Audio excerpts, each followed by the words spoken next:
अहिले हामी दाङ जिल्लामा अवस्थित यो राप्ती पिस पार्कमा आइपुगेका छौँ।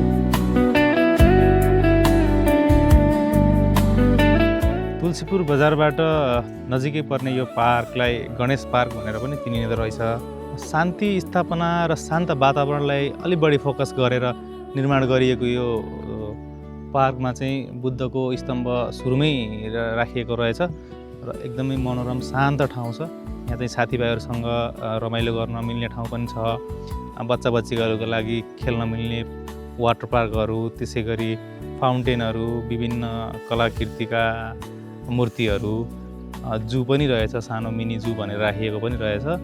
फ्यामिलीहरूसँग आएर पिकनिक खानलाई, पिकनिक स्पोटको लागि पनि एउटा ठाउँ छुट्याइएको रहेछ।